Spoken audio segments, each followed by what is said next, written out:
Oh, hello Delia. Napatawag ka. Kumusta? Namiss mo na ako, no?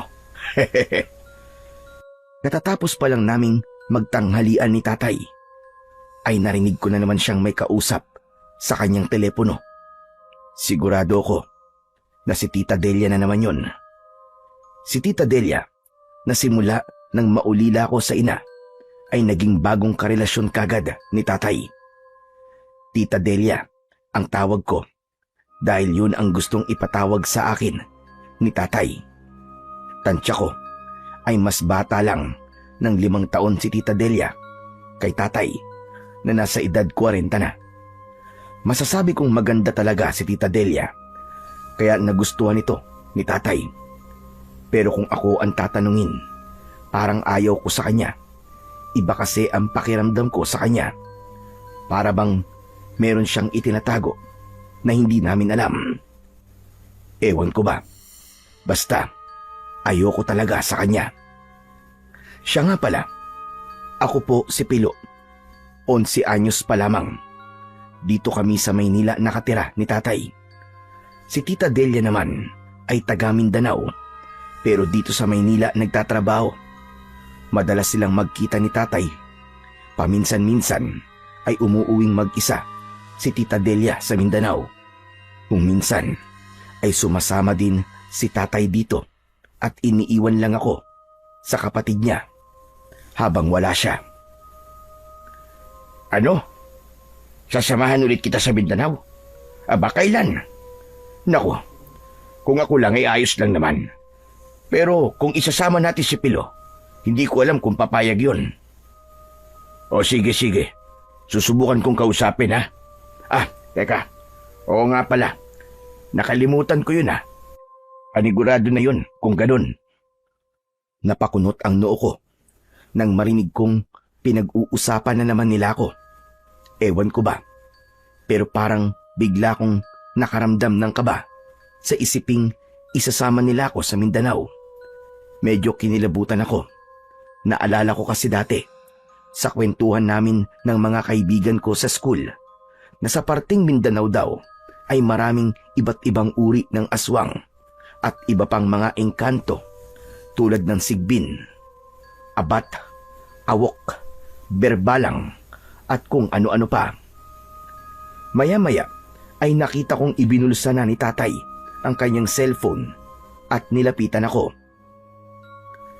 Pilo anak, sinupin mo na yung mga pinagkainan natin at ilagay mo na doon sa lababo. Ako nang bahalang mag-urong mamaya. May kukunin lang ako saglit sa kwarto para sa'yo. Tiyak na matutuwa ka. Regalo sa'yo yun ng Tita Delia mo. Sige po tay. Pero bakit po pala may regalo siya sa akin? Malayo pa naman po ang birthday ko. Bakit? Sa birthday lang ba pwedeng makatanggap ng regalo? Mas okay nga yung may nagbibigay sa'yo ng regalo kahit walang okasyon eh. Ibig sabihin lang nun, naaalala ka at importante ka sa kanila. Sabi ko nga sa'yo, parang anak na rin ang turing sa'yo ng Tita Delia mo. Ikaw lang naman itong parang ayaw sa kanya eh. Ang sabihin niyo po tay, nagregalo po siya para mapapayag ako sumama sa inyo sa Mindanao. Narinig ko po ang usapan niyo kanina. Hindi naman sa ganun anak. Ang totoo ay noon pa naibigay sa akin ng tita mo ang regalo niya. Nakalimutan ko lang na ibigay sa iyo kaagad. Kanina ko lang naalala ulit nang ipaalala niya sa akin eh. O siya, teka lang ha. Kukunin ko lang muna. Sigurado naman ako na magugustuhan mo yun. Nagmamadaling tinalikuran na ako ni tatay at tinungo ang kwarto namin. Ako naman ay nakasimangot na sinimulang sinupin ang aming pinagkainan. Akala naman nila mapapapayag kagad nila akong sumama sa Mindanao. May pariga-regalo pa silang nalalaman. Kung pagkain, hindi ko tatanggapin. Baka mamaya may lason pa yun eh. Wala talaga akong tiwala kay Tita Delia. Mata pa nga lang niya, parang may tinatago ng hindi maganda eh. Kung pera naman, pwede ko naman sigurong tanggapin. At least, hindi naman ako malalason sa pera eh. Kung laruan, pwede na rin siguro. Masisira rin naman yun eh. Pero ang mas magandang regalo siguro yung mawala na lang siya ng tuluyan sa buhay ni tatay. Hindi talaga ako boto sa kanya. Nang ilapag ko na ang huling kubyertos sa lababo, ay saka naman pabiglang lumitaw si tatay sa likuran ko. Nagulat ako sa kanya, syempre. Tiyaran! Oh, heto ang regalo mo, anak. Grabe ka naman, tay, nagulat ako sa'yo. Bigla-bigla ka na lang sumusulpot. Ang laki-laki pa naman ng boses niyo. Heto na, anak. Hulaan mo kung ano ang laman ng box na ito. Pero teka pala, narinig ko ang ibinubulong mo tungkol sa tita Delia mo, ha? Gusto mo pala siyang mawala sa buhay ko, ha? Bakit? Hindi ka ba boto sa tita Delia mo? Maganda naman siya. Simbait din ng nanay mo at maalalahanin pa. Heto nga, may regalo ka sa kanya. Sigurado, magbabago ang loob mo sa kanya kapag nabuksan mo na ito. O ayan, ikaw na magbukas ng regalo, anak. Ako mismo ay hindi ko alam kung ano ang laman yan. Basta ang sabi ng tita Delia mo, sigurado raw na magugustuhan mo yan. Para naman pong alam na alam niya kung ano ang mga gusto ko at hindi ko gusto. Malakas kaya makiramdaman tita Delia mo, anak. Sabi nga niya sa akin nagtataglay ka raw na swerte. Ang mga tulad mo raw, dapat ay pinapahalagaan at iniingatan. Ang sabi pa nga niya sa akin mausisa ka raw at may pagkapihikan. Ba't hindi po niya maramdamang ayoko sa kanya kung talagang malakas po siyang makiramdam? Sige nga. Anong hindi, anak? Hindi manhid ang tita Delia mo. Kaya nga lahat ginagawa niya para magustuhan mo rin siya. Nakikita niya raw na ganyan ka lang daw sa una.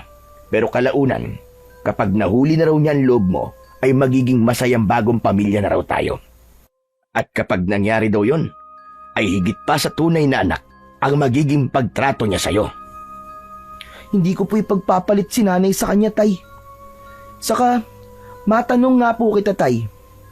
Wala na po ba kayong nakikita kay Tita Delia, kundi puro magaganda lang? Hindi niyo po ba nararamdaman na parang meron po siyang tinatago? Ako po kasi, tay, nararamdaman ko po yun. May itinatagong hindi maganda si Tita Delia. At ano naman ang hindi magandang nararamdaman mo sa kanya? Sige nga, anak. Kumpara sa'yo, ay mas matagal ko nang kilala ang tita mo. Basta po, malakas po ang kutob kung may inililihim po siya sa atin, tay. Hindi ko lang po masasabi pa sa ngayon. Kaya baka magpaiwan na lang po ulit ako dito. Doon na lang po ako na Tita Presi kung matuloy po ulit kayo sa Mindanao. Ayoko po sumama doon. Di po ba'y maraming mga aswang doon at mga engkanto tsaka elemento ng dilim? Yung lamban dahilan mo, anak, kaya ayaw mo sumama. Nako, malaking kasinungalingan yan sinasabi mo na yan, anak. Ako mismo ay ilang ulit nang nakapunta kina Tita Delia mo. Huwag ka nagpapaniwala sa mga kwento-kwento. Abay, kung totoo yan, di sana. May nakaing kwentro na ako sa Mindanao. Di sana, ay hindi na ako nakabalik dito. Alam mo, anak, hindi totoo mga aswang. Kwento-kwento lang yun. Naku, anak, ako na nagsasabi sa'yo. Kapag nakita mo ang lugar ni na Tita Delia mo, ikaw rin, baka ayaw mo nang umuwi. Maganda kaya ron sa kanila. Tahimik, malinis ang hangin, at marami kang makikitang mga berdeng tanawin. Hindi ba't pangarap mo makapagbakasyon tayo sa ganong klaseng lugar? Ganon-ganon, kila Tita Delia mo. Maniwala ka. Talaga po ba? Pero baka liblib na lugar naman po yun. Tapos wala pang kuryente. Di mas nakakatakot po yun. Hindi naman sa liblib na parte ang banda ni na Tita Delia mo. Medyo may ilang mga building din at magagandang mga bahay. Para bang halong syudad at liblib. May kuryente na sa kanila syempre at may poste rin ng ilaw sa mga daan. Makakakita nga lang doon ng malawak na mga taniman, maraming puno at maraming mga halaman. Ganun po ba? Mukhang maganda nga po Pero tay, ayoko pa rin po sumama. Kahit ngayon lang, anak, maranasan mo man lang minsan tumapak doon. Pag uwi natin ulit dito, at kapag masasabi mo pa rin ayaw mo na roon, ay hindi na kita ulit pipiliting sumama. O ano, okay na ba sa'yo yun, anak? Napaisip ako sa sinabi ng tatay ko at hindi agad ako nakasagot. Pwede nga pala yun na minsan akong sumama.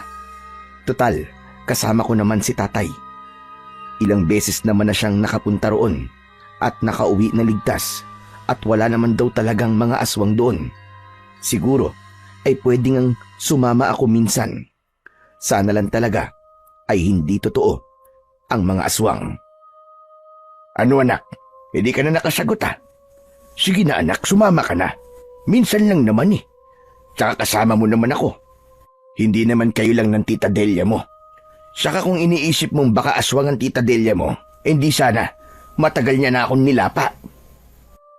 Sige na nga po, pero minsan lang po talaga. Wala na po ulit susunod ah. Ayos anak. Sinasabi ko sa'yo, magugustuhan mo rin doon.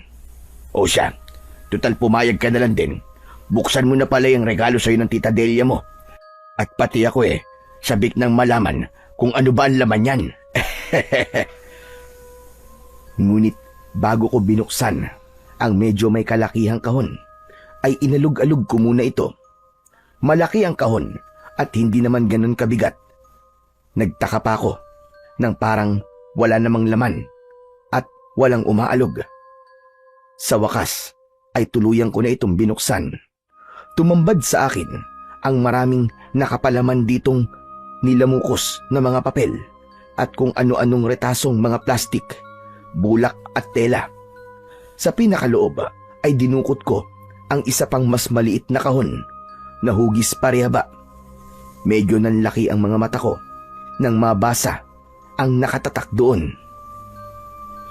Opo! Wow! Cellphone po pala to, tay. Niregaluhan po ako ni tita ng bagong cellphone. Aba anak, ayos ah. O ano, kita mo na. Galante talaga ang tita Delia mo. Inunahan pa ako na regaluhan ka ng cellphone na gusto mong bilhin ko para sa'yo. At mukhang mas maganda pa nga yan sa cellphone ko. Eh di, o ano, anong masasabi mo ngayon anak sa tita Delia mo? Ayaw mo pa rin ba sa kanya sa lagay na yan? Bago ko sinagot si tatay, ay tiniyak ko muna na totoong cellphone ang laman ng kahon. At lalo pang namilog ang mga mata ko nang makita ko kung gaano kaganda ang cellphone. Hindi ako lubos na makapaniwala na magkakaroon ako ng ganun kagandang cellphone. Wow! Napakaganda po ng cellphone na to, tay. Totoo po. Naku, sabihin niyo po tay kay Tita Delia na maraming salamat po talaga. Ngayon po ay naniniwala na po akong mabait siya. Aba, ikaw ang dapat magsabi niyan sa tita mo ng harapan. O paano yan? E di, mahihiya ka patuloy ngayon sa kanya. Di bale, sasama ka naman sa amin sa Mindanao Tsak, nalalo siyang matutuwa sa'yo kapag nalaman niyang pumayag ka ng sumama. Teka nga, at matawagan uli siya para ibalita sa kanya. Tuloy, pasalamatan mo na rin siya. Sabik ngang agad tinawagan ni tatay si Tita Delia. Tuwang-tuwa nitong ibinalita ang pagpayag kong sumama sa kanila sa Mindanao. Ikinuwento na rin ang tuwa ko sa natanggap kong cellphone. Iniabot pa sa akin ni tatay ang cellphone at pinagpapasalamat ako kay Tita Delia. Hello, Tita Delia. Maraming salamat po dun sa bagong cellphone po na regalo niyo po sa akin ha. Napakaganda po. Ha? Opo. Iingatan ko po talaga ito. Opo, payag na po ako sumama sa inyo ni tatay sa Mindanao. Kailan po pala tayo pupunta ron, tita? Pinabalik sa akin ni Tita Delia ang cellphone kay tatay. Sa kanya ko na lang daw malalaman kung kailan kami pupunta ng Mindanao. O ano, Delia? Ano ka mo? Aba, bakit parang ang bilis naman yata? Akala ko ba sa 1 linggo pa tayo pupunta? Ganun pala. O sige, maghahanda na kami kagad. Ako nang bahalang magsabi kay Pilo. O sige, bye-bye. Ingat palagi I love you. Napangiwi pa ako sa huling binanggit ni tatay. Ang corny. Maedad na, may paganon-ganon pang nalalaman. Ano raw pong sabi ni Tita Delia, tay? Kailan daw po tayo pupunta ng Mindanao? Ngayong linggo na raw anak.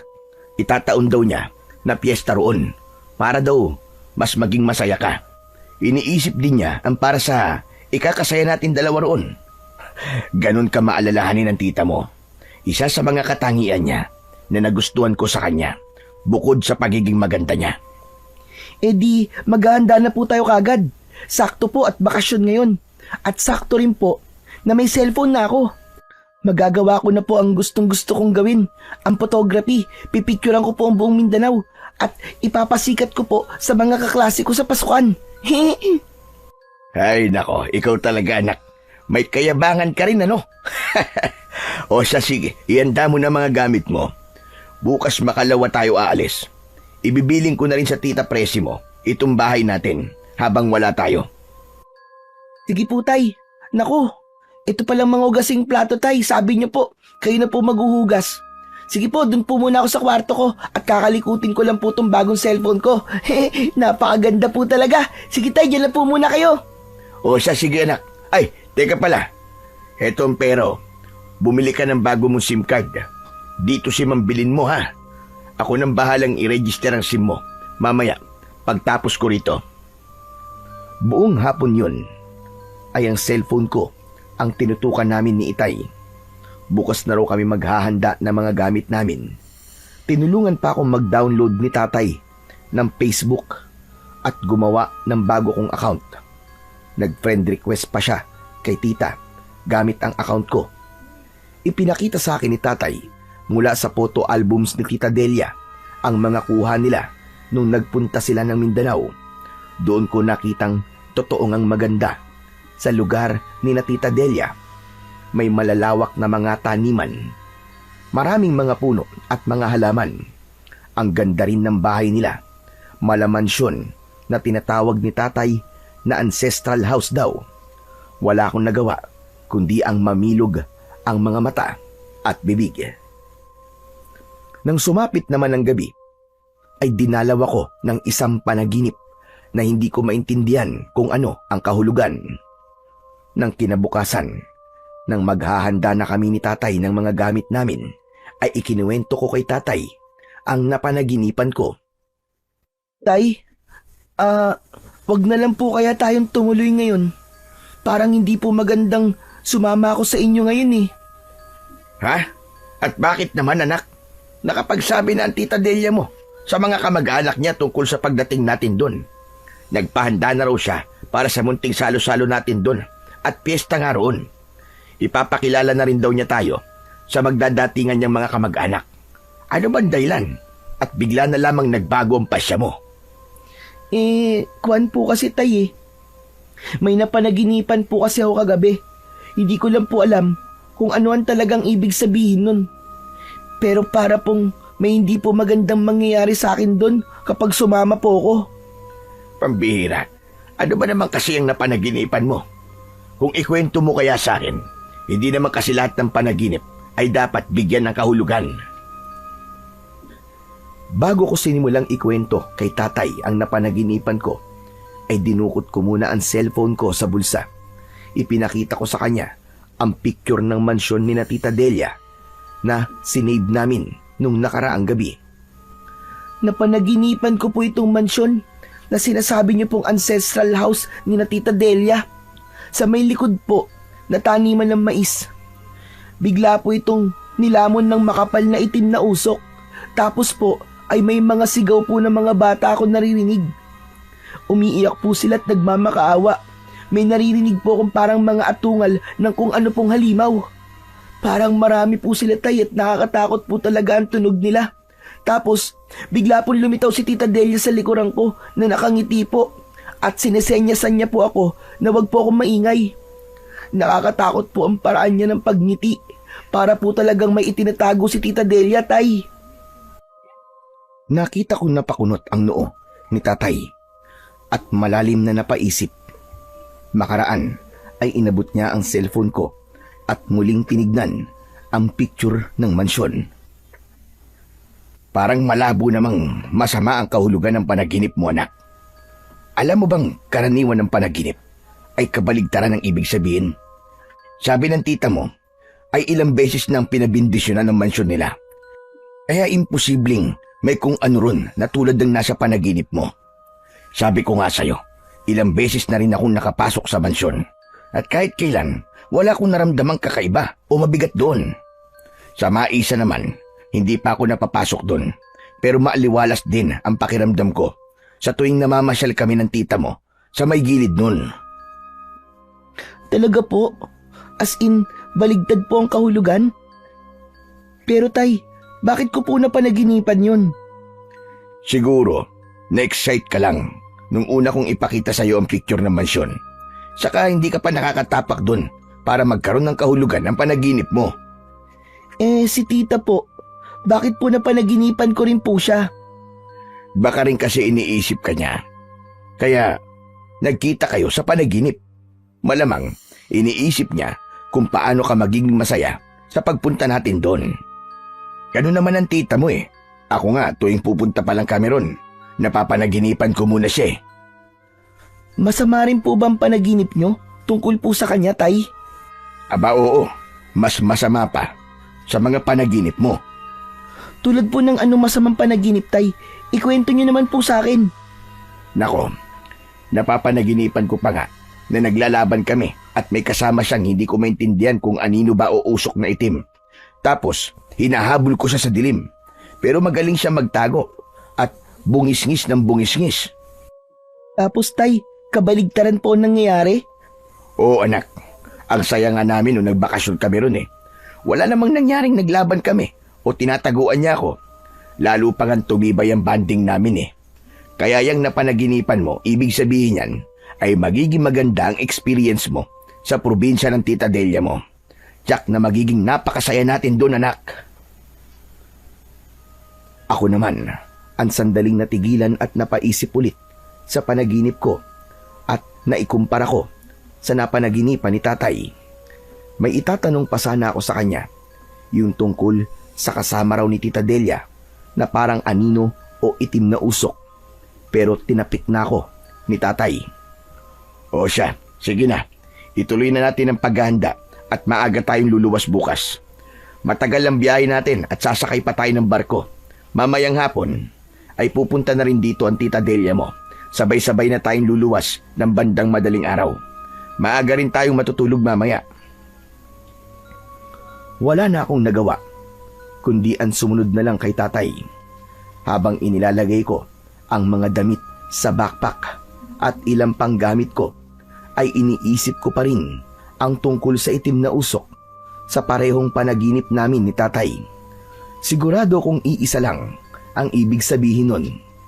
Pero bigla ko ring naisip na kabaligtaran nga raw ang kahulugan ng isang panaginip. Kaya lang ay parang hindi pa rin maganda ang kutob ko roon. Kaya para makasiguro ay naisipan ko na lang na magdala ng pangontra kung sakaling totoo ang mga napagkwentuhan namin dati ng mga kaeskwela ko. Hindi ko na lang sasabihin kay tatay. Pasikreto kong magdadala ng bawang, langis ng nyog sa botelya, at kahit na anong bagay na gawa sa pilak. Ang dahon na lang ng makabuhay ang kulang. Siguro ay dahon na lang ng atis. Mamimitas ako mamaya bago pa dumating si Tita Delia. Magdadala na rin ako ng asin at naalala ko na meron palang maliit na Biblia si tatay. Dadalhin ko na rin yun. Malakas din daw yung pantaboy ng mga masasamang elemento sa paligid. Siguro naman, sa dami ng manadala kong mga pangontra, ay hindi na siguro ko lalapitan ng kahit na anong masasamang elemento kapag nasa Mindanao na kami. Pati yung panaginip ko ay makokontra rin siguro kung sakaling hindi talaga maganda ang ibig sabihin.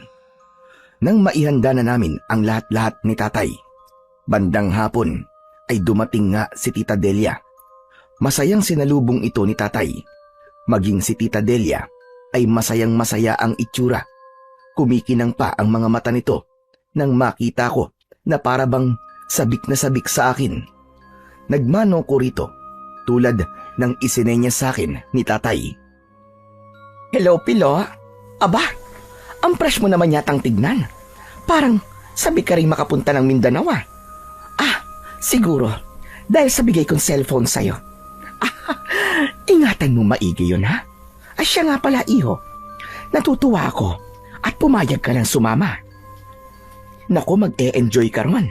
Saktong piyesta kasi ron at talagang nagpahanda ako sa mansyon namin. Excited na talaga ako. Naku, Delia, excited na rin kami siyempre. Di ba, anak? Ha? Opo, Tita Delia. Handang-handa na nga po ang mga gamit namin ni tatay eh. Nilingalinga ni Tita Delia ang ilang traveling bag na nakalapag sa sopa. Aba, lahat ito'y dadalhin nyo? Ha? Napakasinop ng pagkakaimpake nyo ah. Pero teka. Nilapitan ni Tita Delia ang mga bag isa-isa. Parang ini-inspeksyon niya. Gumagalaw pa ang ilong niya na para bang may inaamoy. Maya-maya pa ay itinuro niya ang backpack kong itim. Kanino ito? Ayan ba? Kay Pilu yan. Bakit, Delia? Wala naman.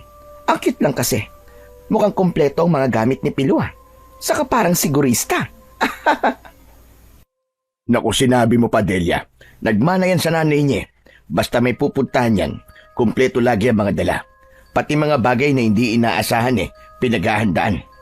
Kaya yung nag-impake kami, ay hinayaan ko na lang siya. At magtatalo lang kami kung pakikialaman ko pa siya. Pumayag naman na siya na sumama sa atin, kaya hinayaan kong dalhin ang gusto niyang dalhin. Saka, may tiwala naman ako sa anak kong yan. Okay lang naman pala, love. Ang importante ay makakasama natin siya at makikilala na rin ng mga kamag-anak ko. Kung sakaling doon na tayo maninirahan mabuti nang masanay na rin siya roon. Sabi ko nga, love, kaya todo banding ang gagawin natin kapag naroon na tayo. Gawin natin ang lahat para hindi makalimutan ni Pilo ang magiging karanasan niya sa lugar na yon. Ay nako, sigurado yan, love. Talagang hindi niya malilimutan ang unang bakasyon niya roon. Excited na talaga ako na bumiyahe tayo. O siya, love, magpahinga ka na muna at maghahanda pa pala ako ng panghapunan natin. Iluluto ko ang paborito niyong dalawa ni Pilo. Sa'yo ay adobong manok, kay Pilo ay adobo rin. Adobong sitaw. Nasasahugan ko rin ng hinimay na manok. Naku, tutulungan na lang kita, love. Hindi naman ako gaanong pagod Anong hindi? Galing ka pa nga sa trabaho, hindi ba? Oo, galing ako sa trabaho pero hindi naman ako masyadong napagod doon. Basta, love, ako nang bahalang magluto. Hindi mo rin naman kabisado ang timplang gusto ni Pilo. Magbanding na lang muna kayong dalawa riyan. O kaya, kwentuhan mo si Pilo tungkol sa mga kaugalian sa lugar nyo. Para naman alam niya kung paano umakto kapag naroon na tayo. Ay, oo nga ano. Kung sa bagay, hindi pa nga pala natin siya napagsasabihan tungkol sa mga dapat at hindi dapat iasal kapag naroon sa amin. O sige na, love, magluto ka na. Sarapan mo, ha? Iniwan na nga kami ni Tita Delia sa salas. Pansin kong kakaiba talaga ang kinang ng mga mata niya. Pati ang paraan ng pagngiti niya sa akin ay kakaiba. Hindi ganon ang normal na ngiti niya sa akin. Hindi ko maintindihan, pero parang may ibig sabihin ang ngiti niyang yon. Maya-maya pa ay muling nilapitan ni Tita Delia ang backpack ko sa may sofa. Kakaiba ang amoy ng bag mo, Pilo. Ano ba kasi mga dinala mo? Wala naman po akong ganong dinala, tita. Mga damit lang po at ilang laro ang mapaglilibangan ko po. Sigurado ka? O siya, sasabihin ko sa'yo kung ano ang mga bawal gawin sa lugar namin para hindi ka mapahamak doon. Kapag sa tingin mo ay may mga nadala kang hindi pwede roon, ay iwanan mo na lang, ha? Hindi parehas ang kaugalian doon at dito sa Maynila. Sige po, tita. Makikinig po ako sa mga sasabihin nyo. Hindi naman po ako mahirap pagsabihan At sinabi na nga sa akin ni Tita Delia ang mga dapat at hindi dapat gawin kapag naroon na ako sa Mindanao. Unang sinabi niya, karamihan daw sa kanila ay mga Muslim, kaya bawal daw magdala at maglabas ng Biblia. May curfew pa raw doon sa gabi, kaya bawal ang nasa labas pa ang mga bata sa gabi. Hindi rin daw ako pwedeng basta-basta na makipag-usap sa mga hindi kilala. Kaya kapag naroon na raw kami, ay sa kanya lang daw dapat at sa mga kamag-anak lang niya dapat makinig at hindi kung kani-kanino. Huwag daw basta maniniwala sa mga sabi-sabi mula sa mga estranghero. Importante raw doon ang kagandahan ng asal. Kapag sumakay naman tayo sa barko, ay i-check din ang mga bag natin at kung may makikitang sa tingin nila ay hindi dapat, kukumpiskahin nila yon. Kaya huwag ka na magtataka kapag biglang may nawala sa mga gamit mo, ha? Sinagot ko si Tita Delia na medyo napapakamot ng ulo. Opo, tita. Tatandaan ko po mga sinabi niyo sa akin. Medyo maigpit din po pala ron sa inyo, no? Oo naman. At yun ay para rin naman sa ikabubuti. Kaya sa amin ay payapa roon at hindi katulad dito na magulo. Kaya i-check mo ulit ang mga dinala mo, ha? Iwan mo na ang mga bagay na sa tingin mo ay hindi pwede roon. Maagang maaga tayong luluwas kasi bukas. Maaga kaming natulog ng gabing yun. Nang kalaliman na ng gabi, ay dinalaw na naman ako ng isang panaginip. Isang bata na hindi nalalayo sa edad ko ang nagpakita sa akin. May suot ito sa leeg na kung ano-anong kwintas at may mga nakasukbit din sa bewang na kung ano-anong kagamitan at mga botelyang may mga laman na langis. May hawak din itong sibat na may pahid din ng langis. Kahit saan ako magpunta ay sumusunod ito sa akin. May sinasabi ito pero wala naman tinig na lumalabas sa bibig.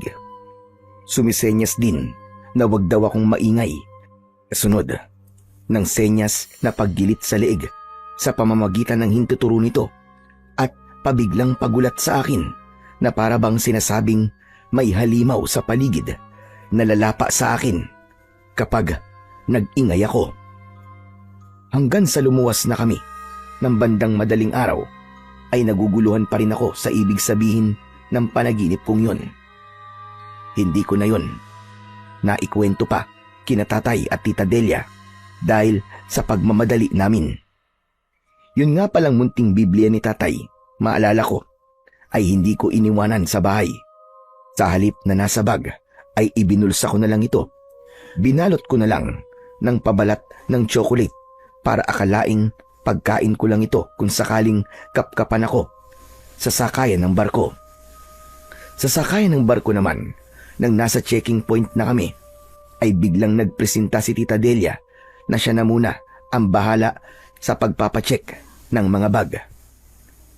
Ay, Pablo, love, ako na munang bahala rito. Yung ticket na lang muna natin ang asikasuhin yun ni Pilo. Tawagin ko na lang kayo kapag ipapasok na mga bagahe natin. Okay, love. Pilo anak, tara sa ticket counter at magbabayad pa tayo. Saglit lang naman siguro ang pila roon. Agad naman akong sumama kay tatay. Pero habang papalayo kami, ay bigla kong nilingon si tita. Napansin kong binubulungan niya ang baggage checker. Nang bigla siyang lumingon sa gawin namin, ay agad ko ring binawi ang tingin ko. Tapos ay pasimple akong nagtago sa gilid ng isang malaking drum na kulay asul.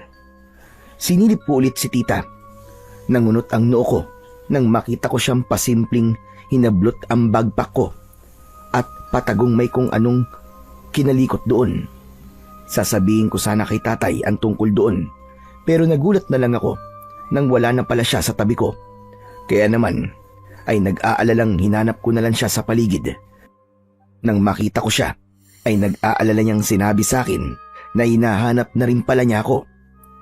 Naku anak, saan ka ba sumuot at bigla ka na lamang nawala? Akala ko naman may dumukot na sa'yo. Pinapakaba mo naman ako anak eh. Tay, may sasabihin po ko sa inyo. Nakita ko po si tita na pinakialaman po ang backpack ko. Baka po mamaya may mawala po sa mga gamit ko doon. Ha?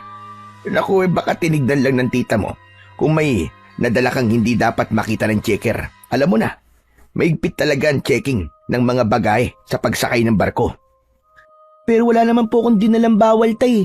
Tsaka hindi po rin dapat na pinakialaman niya ang backpack ko nang hindi po nagsasabi sa akin. Hayaan mo na anak. Para sa seguridad lang natin ang iniisip ng tita mo. Tsaka kung sinabi mo ay wala ka naman dinalang hindi dapat, ano bang dapat mong ikabahala? Maya-maya pa ay biglang kumaway at sumenya si tatay. Pagbaling ko ay kinakawayan na pala kami ni Tita Delia.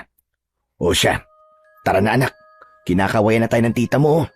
Tapos na ang checking, kailangan na natin buhatin ng mga bagahe at sasakay na tayo ng barko. Inis na napakamot ako ng ulo na sumunod kay tatay. Habang sa daan ay napapabulong ako sa sarili. Ay nako, di na lang pala talaga ako dapat sumama. Nagpaiwan na lang sana ako kay na Tita Presi. Parang may kakaiba talaga kay Tita Delia. Si tatay naman, parang sunod-sunuran lang kay Tita Delia. Sa pagitan namin ay mukhang siya lagi ang mas pakikinggan kaysa sa akin. Nakakainis talaga. Nang makasakay na kami ng barko at mahanap ang kwarto namin, ay agad akong gumawa ng paraan para lihim na i-check kagad ang laman ng bag ko. Nangunot ang noo ko at malalim na napaisip nang mapag-alaman kong nawawala ang mga dinala kong ilang piraso ng bawang, botelya ng langis ng nyog, mga bagay na gawa sa pilak at ang ilang dahon ng atis. Hala, bakit nawawala ang mga yun? Hindi naman bawal ang mga yun ah. Yung mga sandata kaya napilak ang dahilan. Pero bakit isinama yung iba kong pangontra? Hala, kinukumpis ka ba talaga ang mga yun? O sinadya lang ni tita na alisin yung mga yun? Ay nako, ang Tita Delia talaga yun. May kakaiba talaga sa kanya. Paano ko ba sasabihin kay tatay? Napaniwalaan niya ako. Ah, alam ko na. Tatakas na lang kaya ako rito at uuwi kina Tita Presi. Ay, bahala na nga. Kunwari akong nagpaalam kina tatay na iihilang saglit. Tinanong pa niya ako kung bakit dala-dala ko ang backpack ko. Para hindi sila magduda sa bala kong gawin, ay iniwanan ko na lang ito. Napansin ko pang medyo nakangisi si Tita Delia sa may likuran ni tatay, yung klase ng ngiting halatang may itinatago talaga. Samahan na kaya kita anak? Naku tay, wag na po. Naituro niyo naman po sa akin kung saan banda po ang comfort room dito eh. Malapit lang naman po. Saka saglit lang naman po ako. Lab, wag mo naman masyadong binibaby si Pilo. Binatilyo na siya at lalaki pa. Dapat ay tinuturuan mo ring paminsan-minsan ay kumilos siya ng independente. Saka, mawawala pa ba siya rito sa barko? Eh napakaliit lang naman dito. Inayagan na nga ako ni tatay na umihing mag-isa. Dali-dali akong lumabas, pero sa halip na sa CR ako dumiretso, ay sa deck kagad ako pumunta. Pero napakamot na lang ako ng ulo nang makita kong nakalayo na pala ang barko namin mula sa pantalan. Ay nako, kamalas ko naman talaga. Paano pa ako makakatakas nito? Hindi naman ako pwedeng tumalon at hindi ako marunong lumangoy. Ano na ngayon ang gagawin ko? Kasi naman nakinig na lang sana ako sa kutob ko at sa panaginip ko. Si tatay kasi, ngayon ko lang naisip na sunod-sunuran pala siya kay Tita Delia. Kung tutuloy kami, baka may masamang mangyari sa amin. Naku, paano na to? Paano namin matatakasan to? Kapag Juan, ay bigla kong nakapa ang bulsa ko. Ah, oo nga pala. Ito pala ang Biblia ni tatay. Mabuti na lang at hindi ito nakuha. Kahit paano, ay may pamproteksyon pa rin pala ako. Sabi ng mga kaklase ko, ay ito raw ang pinakamalakas na pangontra laban sa kahit na anong elemento ng dilim. Ayos, saka okay na rin pala na hindi ako makakatakas. Kung nagkataon, ay may iwan ko pa si tatay. Kailangan kong siraan si Tita Delia sa kanya. Hindi na talaga maganda ang kutob ko sa babaeng yun. Sigurado kong may iba siyang binabalak sa amin ni tatay. Mga ilang araw din ang naging biyahe namin sakay ng barko. Sa mga araw na yon ay lihim kong inoobserbahan si Tita Delia. Tuwing gabi ay sinusubukan kong lihim na idikit sa kanya ang Bibliang binalot ko ng pabalat ng tsokolate. Sa tuwing ginagawa ko yon ay parang hindi mapakali si Tita Delia. Ang naging kutob ko ay baka may sama-samang elemento siya.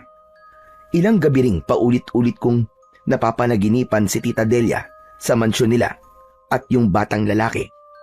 Hindi ko nga lang maikwento-kwento kay tatay dahil palagi na lang silang magkadikit ni Tita Delia. Hanggang sa makarating kami kina Tita Delia ay wala akong magawa para makapagsumbong kay tatay. Minsan, nang makahanap ako ng tiyempo, ay pasimpleng pabulong akong napatanong kay tatay. Tay, matagal pa po ba tayo dito kina Tita Delia? Hindi naman gano anak, mga 2 linggo lang siguro. Teka, bakit ba parang gusto mo na kagad umuwi? Kasi po, ilang araw pong pabalik-balik po ang panaginip ko eh. Katulad pa rin po nung dati na naikwento ko po sa inyo. Saka, tignan nyo nga po yung mansyon ni na Tita Delia oh. Parang nakakatakot pong pumasok. Saka yung taniman po ng mais sa likod ng mansyon. Parang ang bigat po ng pakiramdam ko habang tinatanaw ko yun. Gusto ko na po talagang umuwi, tay. Ayoko pong magtagal tayo rito. Ano ka ba? Huwag kang maingay anak. Baka mamaya marinig ka ng Tita Delia mo.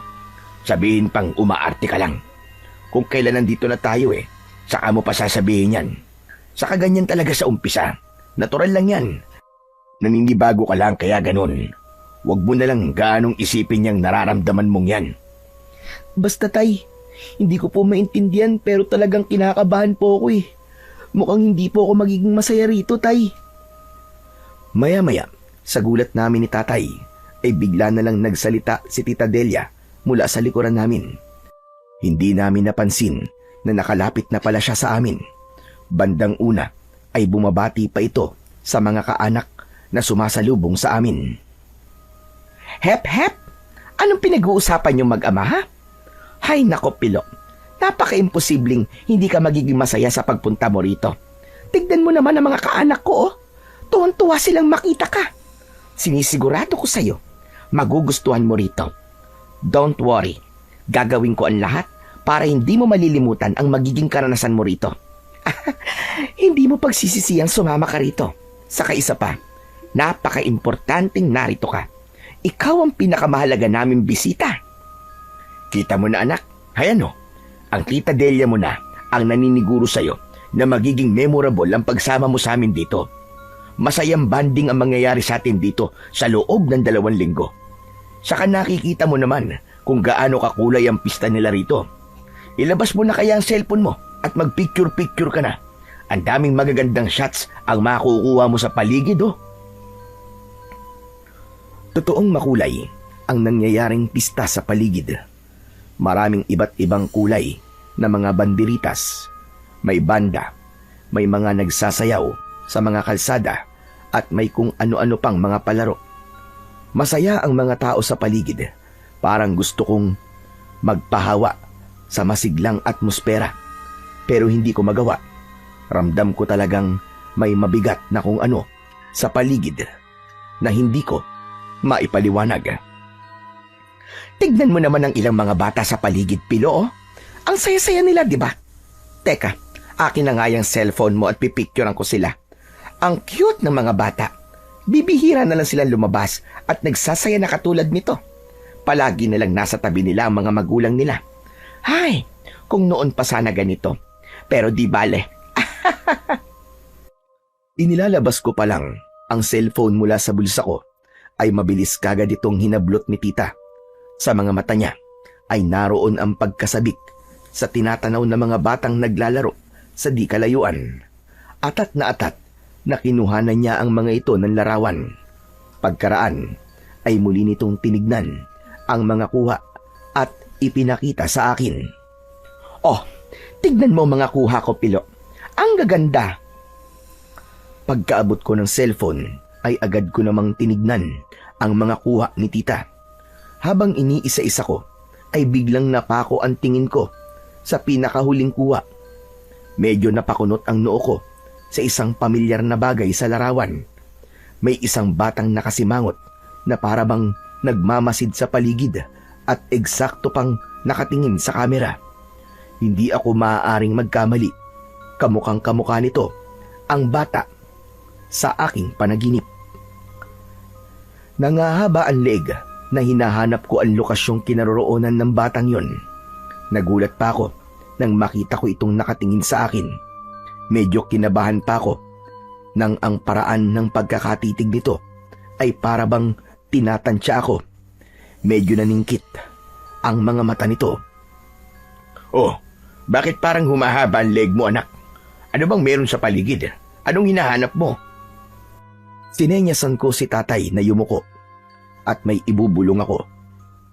Nakita ko po yung batang nasa panaginip ko, tay. Ha? Sigurado ka ba?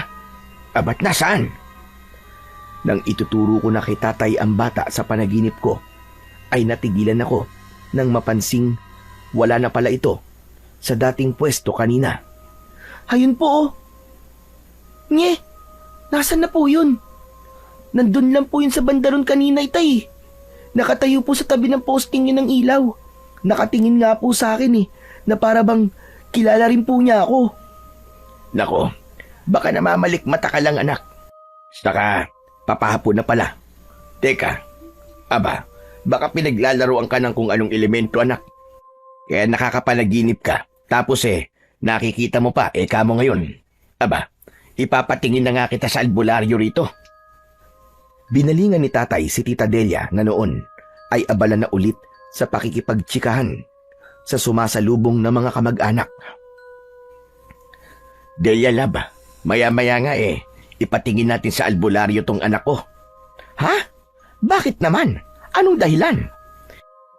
Ito kasing si Pilo, nakapanaginip daw ng isang bata at ngayon mismo ay nakita raw niya. Baka ika ko pinaglalaroan ng kung anong elemento ang anak ko. Pero mariin akong napailing sa mga sinabi ni tatay. Para makumbinsi siya, ay ipinakita ko ang picture sa cellphone ko at itinuro ang batang lalaki sa panaginip ko. Tay, ito po, tignan nyo. Ito po yung batang lalaki na sinasabi ko po sa inyo na nasa panaginip ko. Hindi po ako pwedeng magkamali. Siya po yun. Sigurado kang itong batang lalaki talaga na ito, yun nasa panaginip mo, anak? Opo, tay, siya po talaga. Patingin nga ako, love. Baka kilala ko at pupuntahan natin. Bihira lang kung lumabas ang mga bata rito kasi. Nakakunot ang mukhang pinakatitigan ni Tita Delia ang larawan ng batang lalaki sa panaginip ko. Kapag kuwan ay parang napapaisip ito ng malalim. Hindi ko kilala ang batang ito. Ngayon ko lang ito nakita. Nako, baka nga kung anong elemento ito, Pablo. Kailangan nga nating ipatingin mamaya si Pilo. Tamang-tama, may kilala akong magaling na albularyo. Maya-maya lang ay puntahan na natin kagad at baka kumapano pa si Pilo. Naku, mabuti na lang pala at napicturean ko. Saka, ano ba nasa panaginip mo, Pilo, tungkol sa batang ito? Si tatay ang nagkwento ng tungkol sa panaginip ko. Paniguradong isang elemento nga ang batang ito. Bakit naman kasi ngayon nyo lang sinasabi sa akin? Di sana una pa lang ay may nagawa na ako para hindi na napapanaginipan pa ni Pilo. Mukhang may hahad lang pa yata sa... Ano lab? Hahad lang saan? Ang ibig ko sabihin mukhang may hahad lang pa yata sa lubusang pag-i-enjoy sana natin dito, love. Di bale, ipapakontra natin mamaya kay Sandro. Sandro? Sinong Sandro? Yung magaling na albularyo na kilala ko, love. Kahit na anong masamang elemento sa paligid, ay walang palama sa kanya. O siya, tara na muna sa loob. At nang makapagpahinga na tayo saglit at para masinop na rin natin ang mga gamit natin. At pagkapahinga natin, pupuntahan kagad natin si Sandro. Kailangan maunahan natin ang batang elemento na yon bago pa sumapit ang dilim. Nang sandaling yon, ay nakaramdam ako ng kaba. Napakaparin ako sa munting Biblia sa likod ng bulsa ko. Matapos nga naming makapagpahinga at masinop ang mga gamit sa isang magarbong silid na inihanda para sa amin sa loob ng mansyon ni na Tita Delia, ay pinuntahan na nga namin kagad ang albularyo. Bale, nakatira lang pala ito sa may likod ng mansyon ni na Tita Delia. Dumaan pa kami sa taniman ng maisan. Pero hindi kami mismong sa loob ng maisan dumaan. Pumagilid kami. Habang dumaraan nga kami roon, ay kabadong-kabado ako. Paano naman ay ramdam na ramdam ko ang bigat sa dibdib ko. Tapos ay parang may nararamdaman pa akong malamig na simoy ng hangin na nanggagaling mismo sa maisan. Kakaiba ang lamig na yon, samantalang paglabas namin kanina ay medyo maalinsangan naman. Makaraan ng ilang saglit ay itinuro na sa amin ni Tita Delia ang bahay raw ng albularyo na nakatayo mismo sa may gilid ng maisan. Habang papalapit kami rito, ay bigla akong nakaramdam ng parabang may bumubulong sa akin ng mahina. Lumingon daw ako sa bandang kanan ko. Takang napasunod naman ako kahit medyo nakakaramdam na ng takot. Pakiramdam ko ay may multo sa paligid. Pagbaling ko ng mga mata ko ay nakita ko ang isang batang lalaki na nagtatago sa likod ng isang puno. Kinakawayan ako nito at sinisenyas ang lumapit. Nanlaki ang mga mata ko nang mapansin kong yun mismo ang batang lalaki sa panaginip ko. Natakot na baka nga isa itong elemento ay tatakbo na sana ako papalapit kina Tatay at Tita Delia na nauuna na sa akin. Pero katakatakang para namang may kung anong puwersang nagtutulak sa akin na pumaroon sa direksyon ng batang lalaki. Para bang may malalamig na munting mga kamay na nagtutulak sa likod ko. Hala, anong nangyayari sa akin? Hindi maaari ito. Ayokong lumapit sa batang yun. Baka nga isa siyang elemento. Sisigaw na sana ako para humingi ng tulong kina Tatay at Tita Delia. Pero biglang may malamig na kamay na tumakip sa bibig ko na hindi ko nakikita. Sobrang natakot na talaga ako dahil parang may mga puwersa talaga na kumukontrol sa akin. Hanggang sa tuluyan na nga akong nakalapit sa batang lalaki. Huwag kang maingay. Hindi mo ba alam na delikado sa lugar na ito? Nang puntong yon ay napalis ang malamig na di ko nakikitang munting kamay na tumatakip sa bibig ko. Pati yung mga nakahawak kanina na nagtutulak sa likod ko ay nawala rin. Ha? Delikado? Paanong delikado? Saka, sino ka ba? Ikaw yung bata na nasa panaginip ko. Isa ka bang elemento? Shh! Hinaan mo lang ang boses mo.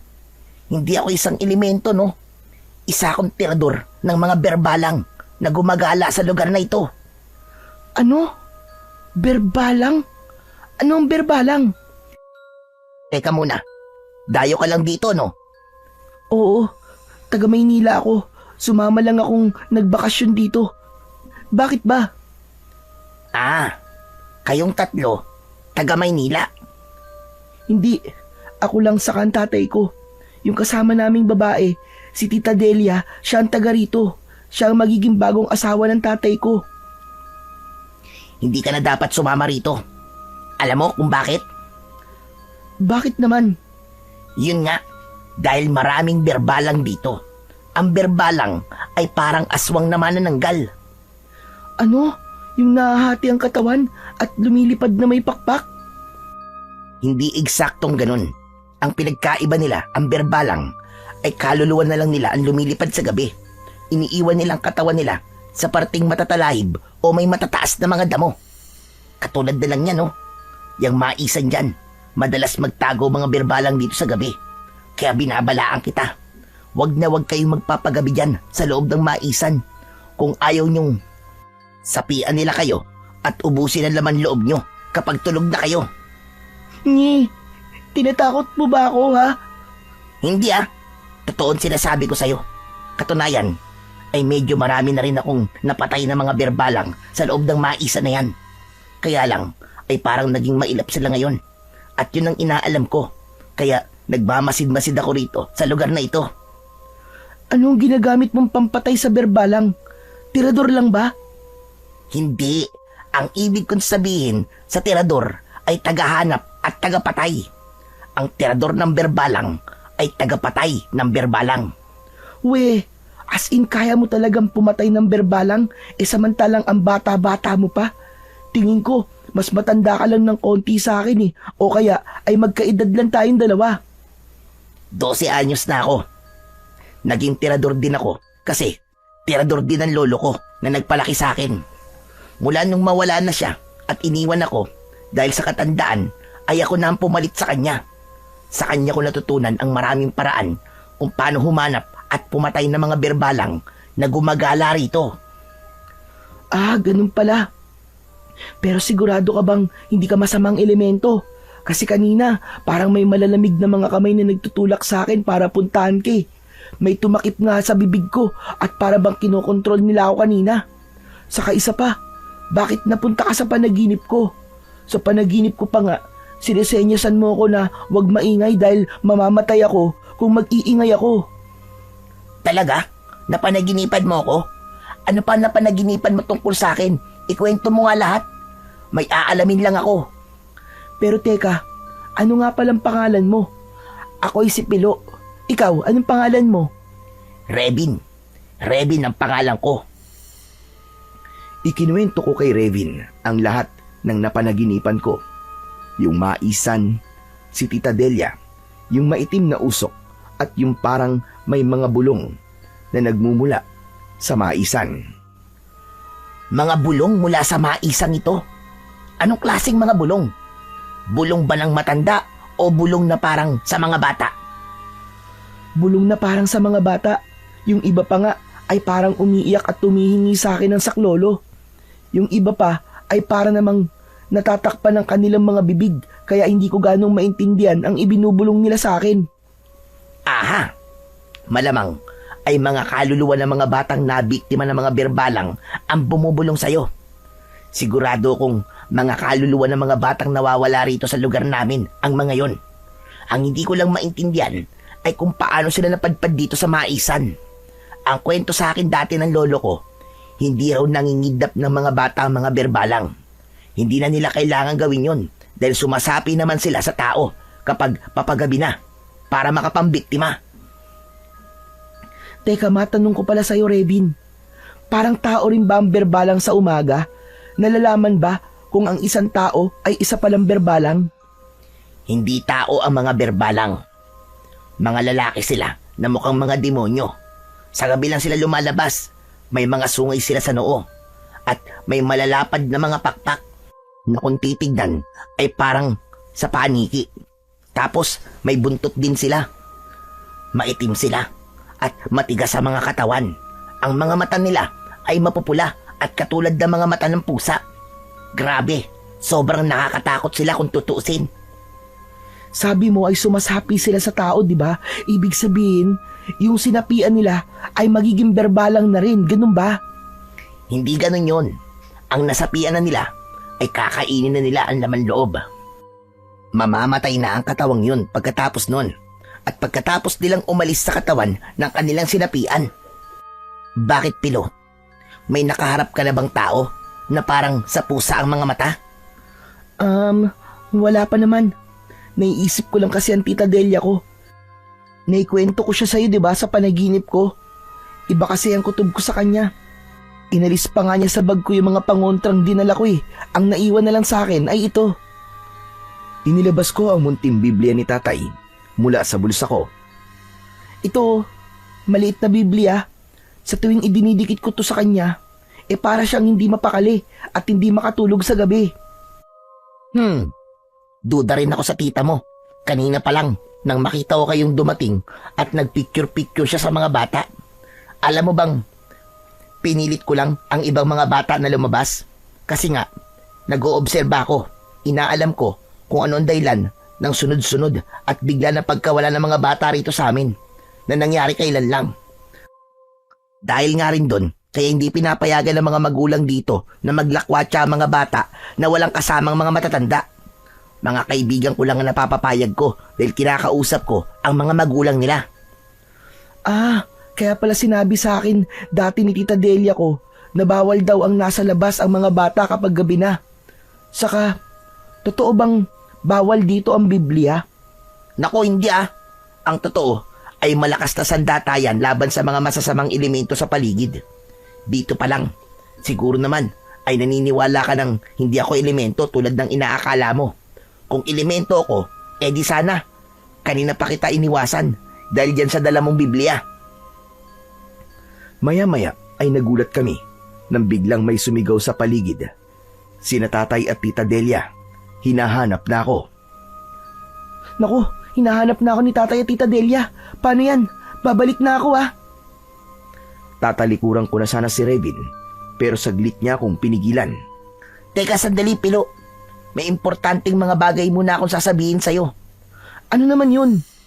Makinig kang mabuti, Pino. Huwag na huwag kayo magpapagabi sa maisan na to o kahit saan pan lugar na matatalahib o mapuno. Pag nakarinig ka ng parang malalakas na tunog ng mga pakpak, ibig sabihin may berbalang sa paligid. Kapag bigla itong humina ng humina, ibig sabihin ay nasa malapit mo na ang kaluluwa ng berbalang. Kailangan mo maglagay sa paligid ng pangontra. Kailangan lagi mong hawak yung Biblia mo. Wag na wag mong ilalayo sa'yo. Teka, bibigyan pala kita ng iba pang mga pangontra. Heto, mga langis, pangontra na kinakatakutan ng mga berbalang. Magpaid ka niyan kapag lumatag na ang gabi para hindi ka tangkaing lapitan ng lumilibot na kaluluwa ng berbalang. Itago mo maigi at wag na wag mong ipapakita kahit kanino, lalo na sa tita mo. At muli kong narinig ang malakas na pagtawag ni na tatay at tita Delia sa pangalan ko. Salamat dito, Revin Sige, aalis na ako. Tsaka mapapagalitan ako nito. O sige, mag-iingat ka. Saka siya nga pala. Wag na wag mong sasabihin ang tungkol sa akin Wag mong babanggitin na isa akong tirador ng berbalang. Wag na wag ka rin magtitiwala sa tita Delia mo. Sigurado akong may itinatago siya sa inyo ng tatay mo. Magkita na lang tayo ulit dito bukas. Obserbahan mo pa rin pala ang tita mo at pag-usapan natin bukas ang mga naobserbahan mo. Tuluyan ko na ngang iniwanan si Revin at bumalik na ako kung nasaan ako kanina. Tay! Tita Delia, nandito po ako. Nadapa po kasi ako sa banda ron Sobrang sakit pa nga po ng paa ko kaya nagpahinga po muna ako saglit. Sorry po kung hindi ko po kayo kagad sinabihan. Nilapitan ako ng nag-aalalang tatay ko. Samantalang si tita Delia naman ay halata ang pagkainis. Matapos ako nitong tignan mula ulo hanggang paa, ay alerto nitong inilibot ang paningin sa kabuuan ng maisan na para bang sinisiguradong walang kahit na sino ang nasa paligid maliban sa aming tatlo. Naku, patingin niya ako ng paa mo, anak. Oh, wala ka namang kahit gasgas Sigurado ka bang nadapa ka lang? Opo, tay. Nadapa lang po talaga ako. Hindi naman po ganun kagrabe. Sumakit lang po kasi ang paa ko kasi para po ako natapilok Teka, ano yan nakaumbok sa may bulsa mo, Pilo? Nagulat ako nang biglang kapain at dukutin ni tita Delia ang laman ng bulsa ko nang wala man lang pasabi. Kinabahan tuloy ako. Ano ito? Bakit meron ka nito, Pilo? Sino nagbigay sa'yo nito? Saka ito, aba, maliit na Biblia pala laman nito Hindi ba sinabi ko sa'yo na hindi ka kailangan magdala nito? Ang tigas din pala ng ulo mong bata ka. Pwes, dahil di ka nakikinig, pasensyahan tayo kung mapahamak kayo mag-ama dahil dito. Anong ibig mo sabihin, Delia, na mapapahama kami dahil lang sa Bibliang yan? Saka bakit naman bawal magdala ng Biblia rito? Ano bang meron? Hay nako, kung nakikinig lang sana sa akin ang anak mo, Pablo. Pinagsabihan ko na siya. Pero ngayon, baka wala na akong magawa pa kapag nalaman nyo kung bakit bawal magdala ng Biblia rito. Albularyo lang ay sapat na sana. Nakita kong parang nalilito si tatay habang ibinubulsa ni tita Delia ang mga kinuha sa akin. Halatang wala rin siyang alam sa pagbabawal na yon ni tita Delia. Napapatingin pa siya sa akin na nagtatanong ang mga mata. O siya, bilisan na natin kumilos. Anong oras na Malapit nang sumapit ang takip silim. Saka, kayo nga ang mauna. Doon ang punta natin sa kubong yon. Doon nakatira si Sandro, yung albularyo na sinasabi ko sa inyo. Hindi na nakapagsalita pa si tatay. Nakakunot ang noo na sumunod na lang kami sa utos ni tita Delia. Ako naman ay panakanakang nililingon si tita Delia.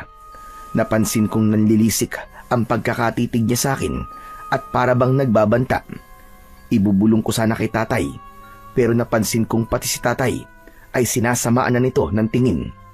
Talagang doon na ako kinabahan. Parang hindi ko nakilala si Tita Delia ng mga oras na yon. Ilang saglit pa ay nandun na kami sa kubo ng sinasabi niyang albularyo. Nang tumaupo kami, ay agad itong lumabas na para bang inaabangan talaga ang pagdating namin. Oh, Delia, narito ka na pala. Teka, sino itong mga kasama mo? Napansin kong parang may mabilis na isinenya si Tita Delia sa albularyo yon na dahilan naman para umaliwalas ang muka ng lalaking sa tansya ko ay kaedad lang ni tatay. Asikasuhin mo muna itong mag-ama, Sandro. Itong bata ay si Pilo. Maganda ka ng mga halamang herbal at tignan mo raw kung nai-elemento siya. Ipaganda mo rin sila na maiinom na tsaa. At siya nga pala, total ay pahapon na. Dito na rin siguro muna kami magpapalipas ng gabi. Nakakapagod kasing tumawid yan sa maisan. Malayo-layo rin simula sa mansyon. Biglang sumingit si tatay. Ano ka mo? Dito tayo magpapalipas ng gabi, mahal. Okay lang ba sa'yo? Nakita ko namang tumaas ang mga kilay ng albularyo. Nagtatanong ang mga mata nito kay Tita Delia. Pasimple namang kinindatan ni Tita Delia ang albularyo at nang makita kong nahuli ko siya ay sinamaan ako ng tingin. Nagbabanta. Sumenyas pa na wag akong maingay at iginiit ang hintuturo sa leeg na ang ibig sabihin ay malalagot ako sa kanya kapag nagsumbong ako kay tatay. Okay lang naman sa akin, mahal. Bakit ayaw mo ba? Bala ko pa namang maglabing-labing tayo rito mamaya. Yung kakaibang labing-labing. Maya-maya pa ay biglang napaigtad si Tita Delia. Ay, sus Mariosep! Ano ba itong napakainit? Hindi magkamayaw na dinukot ni Tita Delia sa bulsa ng suot niyang palda ang botelyang kinuha niya sa akin kanina na bigay sa akin ni Revin. Nagtaka ako nang makita kong medyo nagliliwanag ang laman nun. Anak nang, ano ba ang laman nito? At bakit ganitong parang umiilaw at mainit? Aray! Aray ko! Biglang pumutok ang botelya at sumaboy sa balat at palda ni Tita Delia ang laman nitong langis. Dahil dito ay natatarantang agad siyang sinakluluhan ng albularyo. Anak nang, mukhang langis ng tirador ng berbalang ang inilabas mo, Delia. Saka bakit meron kang taglay na ganyan? Delikado tayo kapag nalaman nilang may ganyan tayo. Galit na tinitigan ako ni Tita Delia habang umaalon ang paghinga nito. Halatang pinipigilan niya ang pagpupuyos ng damdamin. Sige na, ihanda mo ng tsaa, Sandro. Ako nang bahala sa sarili ko. Ihanda mo na rin ng herbal para kay Pilo. Mukhang may sa elemento ngayon dito sa paligid, kaya sumabog ang botelya. Sige na, Sandro, magmadali ka bago pa tayo maunahan ng elementong yon. Agad namang nagmamadali ang albularyo na napansin kong parang takot sa natuklasan. Napatingin pa sa amin ni tatay nang nagtataka. Maging si tatay ay nagtataka rin sa mga nangyayari. Ako naman ay gustong-gusto nang sabihin sa kanya ang tungkol kay Revin. Pero hindi ako makahanap ng tamang tiyempo na hindi maririnig ni Tita Delia. Ilang saglit lang ay dumating na kagad ang tsaang inihanda ng albularyo, pati na ang herbal na para sa akin. Heto na ang masarap na tsaa. Inimin niyo na kagad habang mainit-init pa. Hindi masarap yan kapag lumamig na. Ikaw bata, ikaw ang unang dapat uminom. Pagkainom mo, ay gagamitin ko na sa iyo ang herbal na gamot na ito para malaman natin kung anong elemento ang nabulabog mo. Ikaw rin, sir. Inimin niyo na po ang tsaa niyo. Sandro, ikaw na munang bahala sa kanila. Alam mo na ang gagawin at ako muna ay magpapalit ng damit ko. Parang may kung ano na natapong langi sa akin. Nakakainis. Tandaan mo, Sandro, ha? Ika-13 na ngayon para kay Sandel. Ano ka mo, Sandel? Sinong Sandel naman ang tinutukoy mo, mahal? At anong ibig sabihin ng ika-13 para kay Sandel? Ang dami mong tanong, mahal. Pero sige, sasagutin kita. Pero ubusin mo na muna ang tsaa mo. Lalamig pa yan eh. At sumunod naman si tatay. Sasabay na rin sana ako, pero biglang may malamig na simoy ng hangin na umihip sa hawak kong tsaa. Nang tutunggain ko na sana to, ay nagtaka ko. Paano ay wala kong nahigop sa tasa? Wala na itong laman. Kaya naman ay nagkunwari na lang akong naubos ko na ang laman ng tasa. Napadigay pa ako nang hindi ko sinasadya dahil sa hangin na lagok ko. Ayos! Mga masunurin. Pues, sasagutin ko ang tanong mo. Si Sandel ay anak namin ni Sandro Pablo. At ngayong gabi, pagtalab ng tsaang ininom mo, ay iaalay na namin ang ikatreseng bata sa mga berbalang sa maisan. At ang ikatreseng bata ay walang iba, kundi ang anak mong si Pilo. Sorry ka na lang, mahal ko. Kailangan namin mabawi ang anak namin mula sa mga berbalang. Taga Maynila ang hanap nila para sa ikatreseng alay. Kaya nahirapan pa akong bumiyahe ng napakalayo. Pero sulit naman. Parehong nanlaki ang mga mata namin ni tatay sa revelasyong yun ni Tita Delia. Sobrang nag-alala ko para kay tatay na totoong nakainom ng tsaa. Pero bigla kong naisip na kung anuman ang mangyayari kay tatay ay kailangan kong magpanggap na gayahin. At kung tuluyan siyang mamamatay ay pagbabayarin ko si Tita Delia at ang kasama nitong albularyo. Biglang tumayo ng marahas si tatay para sana kumprontahin si Tita Delia na noon ay todo ngisi ng nakakaloko. Pero sa malas ay biglang nahilo si tatay. Napahawak siya sa kanyang noo at alalang napatitig sa akin. Anak, nahihilo ako. May inilagay sila sa tiyan natin. Ikaw, habang hindi ka pa nahihilo, tumakas ka na, anak. Hindi na kita mapoprotektahan. Patawad, anak, kung hindi ako nakinig sa'yo. Patawad. Doon na tuluyang natumba si tatay.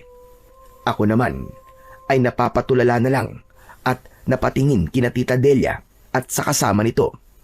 Nagdalawang isip pa ako kung susundin ko ba si tatay o ano.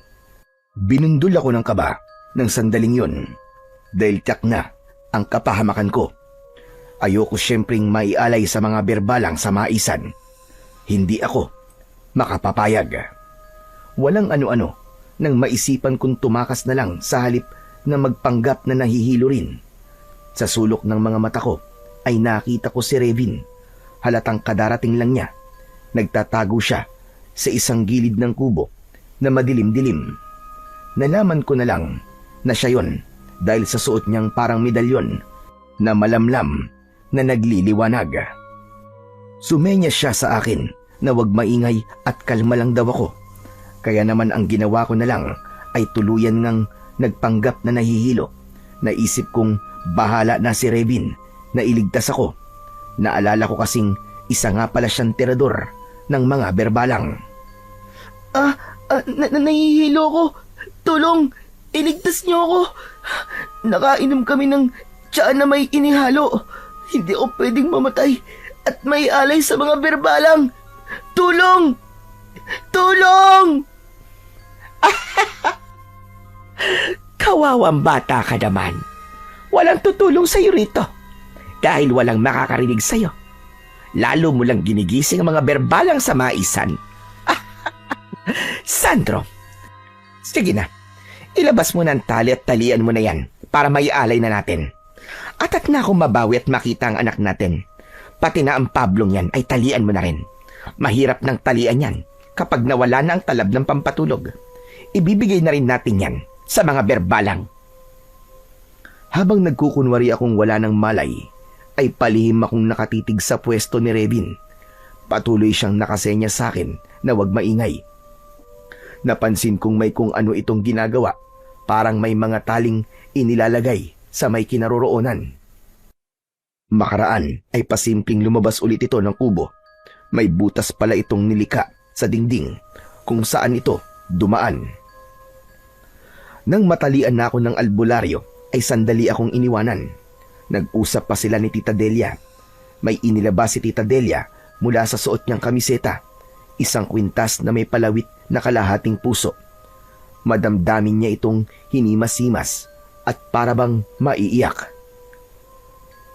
Sa wakas, mababawi na natin ngayon ang anak natin, Delia. Miss na miss ko na ang anak natin. Ako man, Sandro. Sabik na akong mayakap ulit ang anak natin. Mabubuo na rin muli itong mga pendants namin. Kaya lang ay Kaya lang ay ano, Delia? parang nakukonsensya ako sa mga buhay na mga batang inialay natin sa mga berbalang. Parang gusto ko rin silang ipagiganti sa mga berbalang, Sandro. Biruin mo, naging mga kriminal tayo para lamang mabawi ang anak natin. Mga inosente pa ang tinarget natin.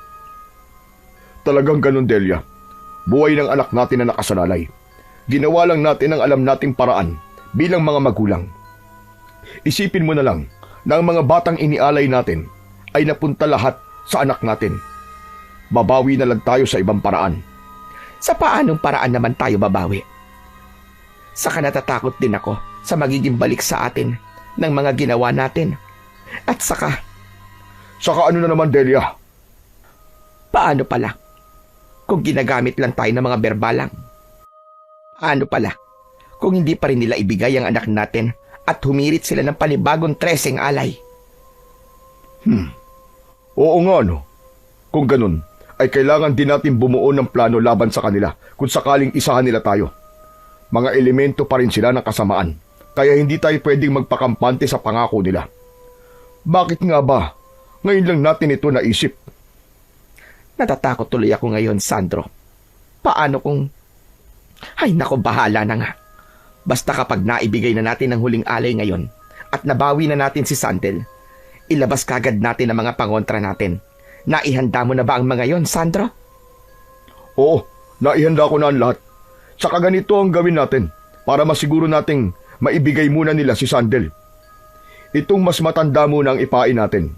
Hindi muna natin ibibigay itong mas bata hanggat hindi nila na ipapasakamay sa atin si Sandel. Tama ka. Kumusta naman ang mga gasolina? Sapat ba ang inihanda mo para masunog natin ang buong maisan? Oo, handang-handa na, mahal. Pinagplanuhan kong maigi ang gagawin ko. Kung ganon, ay kailangan na natin dalhin ang magamang ito sa maisan. Dating gawi tayo. Bubuhatin sana kami ni na Tita Delia at ng albularyo na siya palang totoong asawa ni Tita Delia. Nang walang ano-ano ay kumalabog ang mga bintana ng kubo. Nagbukas sara ang mga ito ng paulit-ulit. Nang pasimple kong ibinaling ang paningin ko sa bandang kinaroroonan ni Revin, ay nakita kong hila-hila niya ang mga tali na inihanda nito kanina. Yun na pala yun. Sa bintana pala yun, ikinabit. Aba, ano nangyayari sa bintana, Sandro? Mukhang may tao sa labas. Tignan natin at malalagot ang sinumang nangahas na pumarito. Isama na rin natin sa alay. Sige, kunin mo ang panabas mo, Delia. Kukuhanin ko rin ang akin. Bigla kong iniwan ng dalawa at tinignan ang mga bintana. Doon naman sinamantala ni Revin na agad akong lapitan at kalagan. Paano ang tatay ko, Revin? Kailangan maitakas din natin si tatay. Huwag mo masyadong lakasan ang boses mo. Huwag ka mag-alala sa tatay mo. May pangontra ko rito sa ipinainom nilang pampatulog sa kanya. O yan, ikaw na ang tumuloy sa pagkalag sa tali mo. Ang itay mo naman ang aasikasuhin ko. Alertuhin mo rin ako kapag pabalik na ang mag-asawa, ha? Sige, bilisan mo. Kinakabahan talaga ako. Malalagot tayo kapag nahuli nila tayo. May mga panabas pa naman sila. Hindi ko kakayanin kung ano ang pakiramdam ng matabas. Nangingilo ako. Ramdam ko rin ang kaba ni Revin. Habang inaasikaso nito si tatay, ay may ipinapaamoy na kung anong dahon ay kitang-kita kong nanginginig ang kanyang mga kamay. Nagsisimula na ring lumitaw ang butil-butil na pawis sa kanyang noo. Nang unti-unti nang nagkakamalay muli si tatay, ay bigla namang natigilan si Revin. Pati rin ako ay natigilan. Paano ay pareho kaming nakakarinig ng magaspang na tunog ng pumapagaspas na mga pakpak. Bigla kong naalala ang sinabi sa akin dati ni Revin tungkol sa mga berbalang. Naku po, na nga ba't sinasabi ko? Nariyan na mga berbalang sa paligid. Malamang ay nasa maisa na sila ngayon. Dali-dali, tulungan mo ako, Pilo. Pagtulungan na nating patayuin ang tatay mo. Kailangan makarating kaagad tayo sa pwestong inihanda ko sa may talayban, sa labas nitong kubo. Dalian mo! Kahit alam kong mahihirapan kami sa pagbubuhat sa malaking katawan ni tatay, ay pinilit pa rin namin ni Rebin. Sakto naman noong tuluyan ng nagkamalay si tatay. Anong... Pilo anak? Anong nangyayari? Tay, huwag po kayong maingay.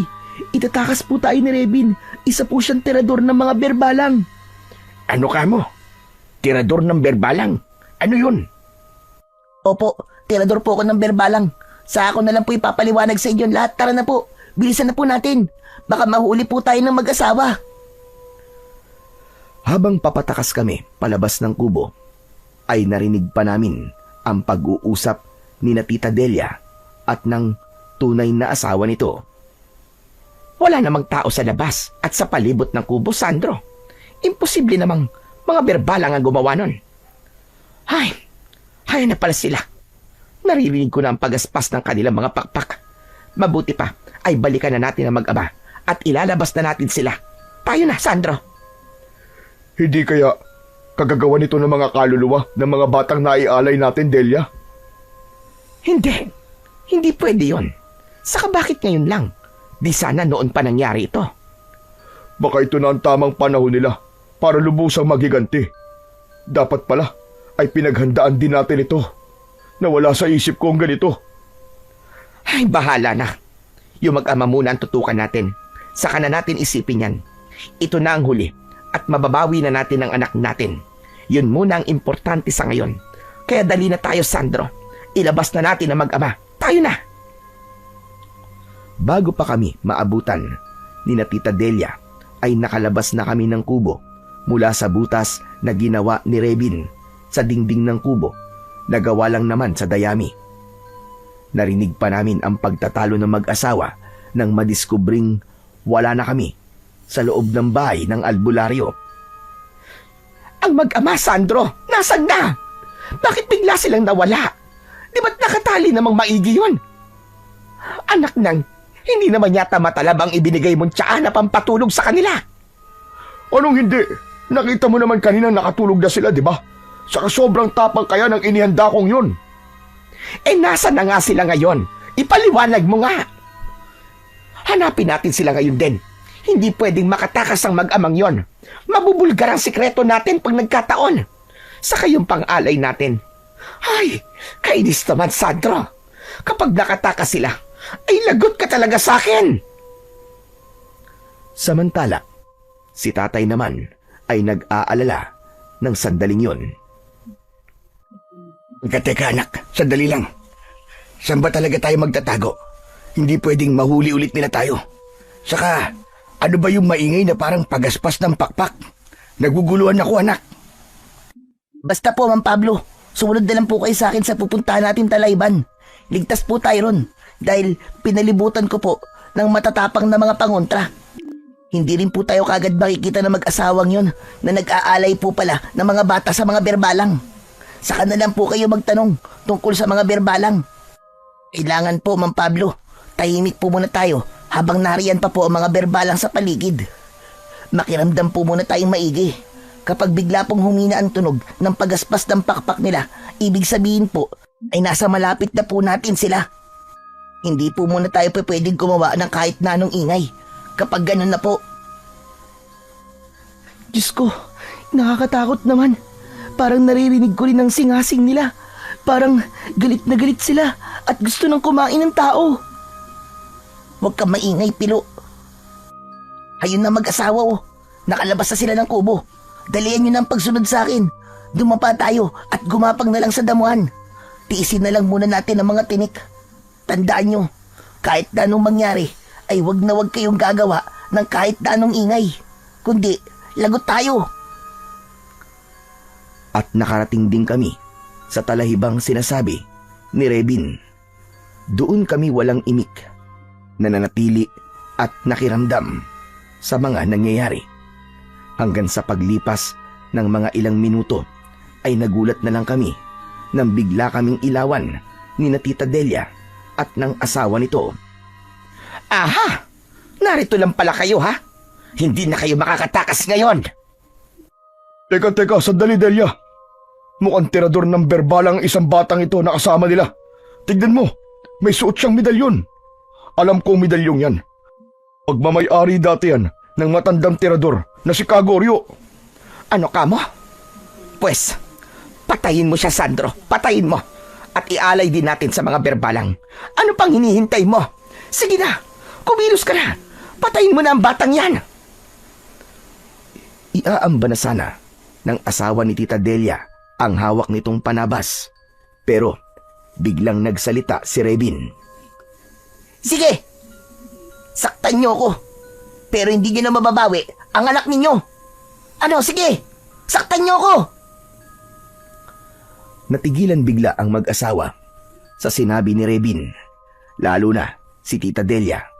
At lalo nang may ilabas si Rebin na isang kwintas na may palawit na kalahating puso na katulad ng nakita ko kay Tita Delia. Teka, anong ibig mong sabihin? Anong alam mo sa anak ko? At anong kinalaman mo sa mga berbalang? Saka bakit nasa iyo ang kwintas ng anak ko? Magsalita ka! Wala na pong silbi kung mag-aalay po kayo ngayon ng ika-13 alay. Inasahan at ginamit po kayo ng mga berbalang. Matagal na po nilang kinain ng anak ninyo. Nakausap ko po ang kaluluwa niya. 10 ng mga kaluluwa na iba pang batang inalay nyo sa mga berbalang. Naging posible po yon dahil sa botelya ng espesyal na langis na ibinigay ko kay Pilo na sumabog nang mahawakan nyo. Tinadya ko po yon para malaman kung anong kinalaman ninyo sa pagkawala ng mga bata rito sa baryo natin. Sa pamamagitan ng isang orasyon ay nalaman ko po ang lihim ninyong ginagawa. Hindi totoo yan. Hindi totoo yan. Sandro, ano na? Tapusin mo na ang mga yan. Bilisan mo na. Ngunit may mabilis na parang orasyong sinambit ang batang si Rebin, saka pumitik sa hangin. Dahil dito ay biglang natigilan ang mag-asawa. Ayon kay Rebin, malamang daw na naririnig ng mga ito ang tinig ng kaluluwa ng kanilang anak na si Sandel. Bunga nito ay mapait na umiyak na parehong napalupasay sa damuhan ang mag-asawa. Sandel! Sandel, anak! Ikaw ba talaga yan? Ang kaawa-awa kong anak! Sandel, anak ko! Ang anak ko, Sandel, mahal na mahal ka namin ang inay mo, anak. Mahal na mahal ka namin. Ang mga berbalang na yon, mga hayop sila! Mga hayop sila! Pwes, mananagot sila sa panloloko na ginawa nila sa atin, Sandro. Bilisan mo, tumayo ka riyan at ubusin natin sila ngayong gabi. Papatayin natin sila. Magkamatayan na kung magkamatayan. O kaya, hindi ba kayo tutulong na patayin ang mga berbalang? Tutulong po siyempre, pero pumasok po muna kayo rito. Pero biglang natigilan si Rebin nang marinig naming biglang papahinana ang tunog ng pagaspas ng mga pakpak ng mga berbalang. Naku po, nalintigan na. Alerto kayo. Nandito na po ang mga berbalang sa paligid natin. Kahit na anong mangyari, huwag po kayong gagawa ng ingay. Ngunit si Tita Delia ay hindi nakinig sa sinabi ni Rebin. Sa halip ay pasigaw pa nitong hinamon ang mga berbalang. Samantala, ang asawa naman ito ay binalingan si Itay. Pare, pumunta kayo sa gilid ng maisan sa tapat ng kubo namin. May mga galon doon ng gasolina at may lighter na rin doon. Silaban nyo ang buong maisan. Sige na, bilisan nyo! Pero, paano kayo, pare? Ano mangyayari sa inyo rito? Sige na pare, hayaan nyo na kami mag-asawa para kami ang pasukan nila sa halip na kayo. Mga inosenteng buhay ang kinuha namin na nauwi lang sa wala. Kaya buhay lang din namin ang magiging kapalit. ganti na rin namin para sa anak namin. Sige na pare, kumilos na kayo ng tahimik. Bilisan nyo! Medyo napaluha na ako ng sandaling yon. Parang naaawa tuloy ako kay Tita Delia at sa asawa niya.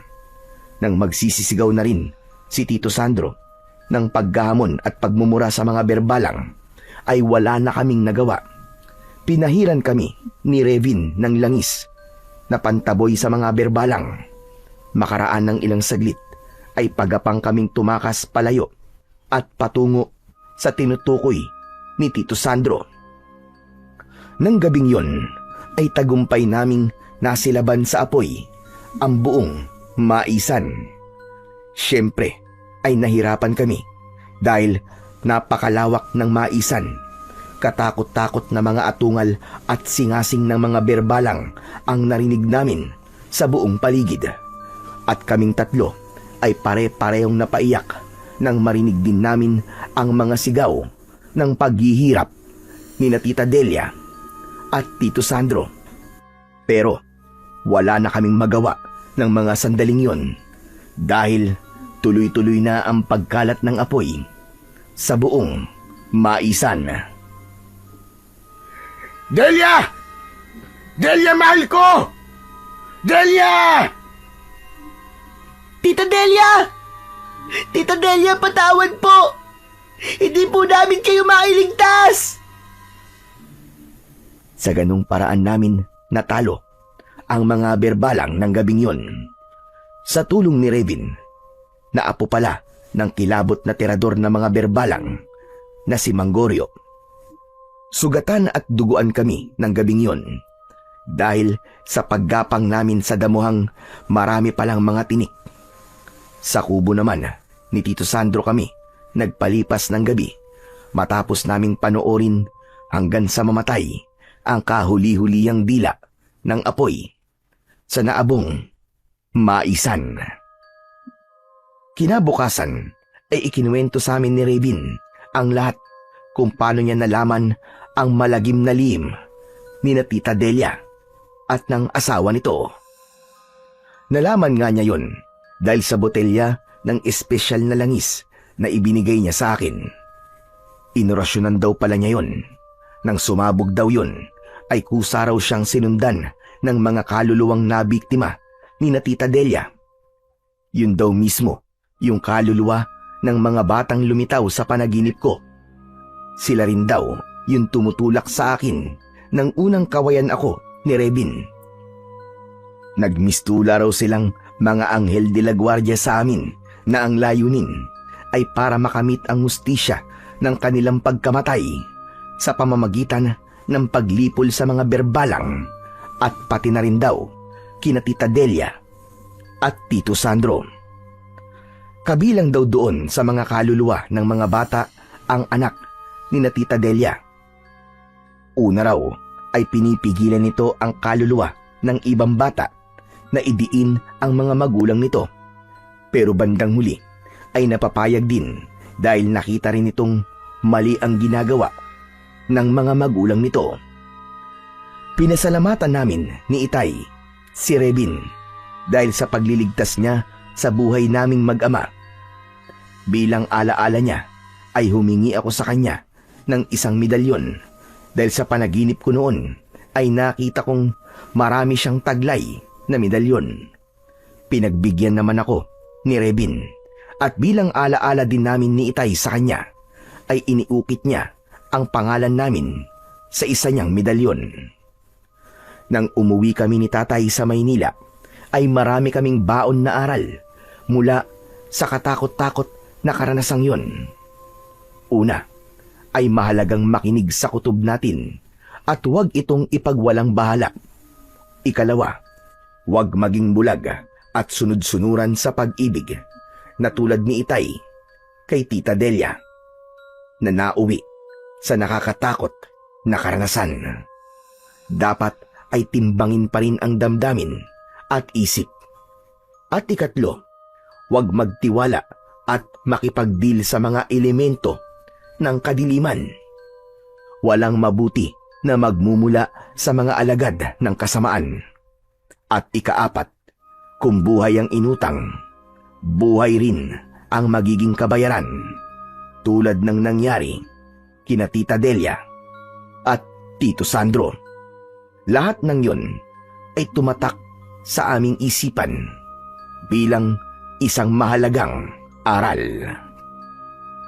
Nakakalungkot ang naging wakas ni Tita Delia, pero nakakataba pa rin ng puso ang pagsisising ipinakita ni Tito Sandro, ano pat nagawa niyang isakripisyo ang kanilang buhay para sa ikaliligtas ng ibang buhay.